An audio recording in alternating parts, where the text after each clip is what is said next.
प्रणाम करे ना दंडवत लिखा है और तभी पूरा आशीर्वाद मिलते तभी। लेकिन अभी अभी हमारे समाज में गांव में प्रणाम करे के जो तरीका है वो कटौती हो जाती नहीं। पहले सियान मन अच्छा पाँव पड़ते भैया, लेकिन अभी के नौजवान लड़का मन कैसे पाँव पड़ते मैं देखियो तेल बताता हूँ। अभी के नौजवान लड़का मन कैसे पाँव पड़ते बताओ। ये माड़ी छुही और मुड़ी घरों में जाए हाथ ऐसे छाती माती और एक हाथ दूसरे या नहीं हो एक कवर टाइम नहीं रहे।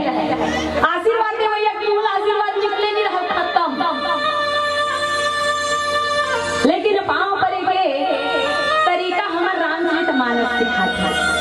चरण के धूल्हा कहा जाना चाहिए सिर में।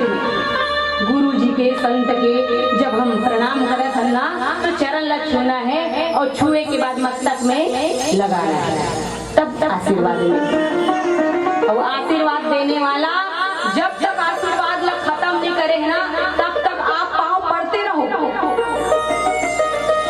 ठीक है। लेकिन भैया मतलब देखो टाइट टाइट जींस पहने थे बेचारा मन से ढलंगी फल मदोराम जाए कैसे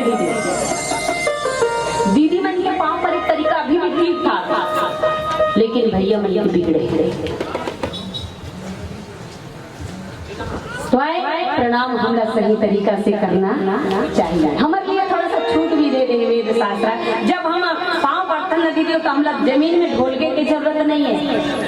दीदी मैया दोनों माड़ी जमीन में रख के दोनों हाथ जमीन में रख के हम सिर में हाथ रख के सिर ला हाथ में रख के प्रणाम कर सकते हैं। हाँ वो लड़का करत ऐसे ठीक है बताते हैं वैष्णव प्रणाम। हम लोग जमीन में लेटना नहीं है। काबर लेटना लेटवे ना तो सिंदूर है धरती में मत लगे नहीं तो धरती में या नाराज है। पिस्तल भी धरती में नहीं लगना चाहिए, धरती माता नाराज हो। तो हम लोग प्रणाम करे के समय ये ध्यान में रखना है।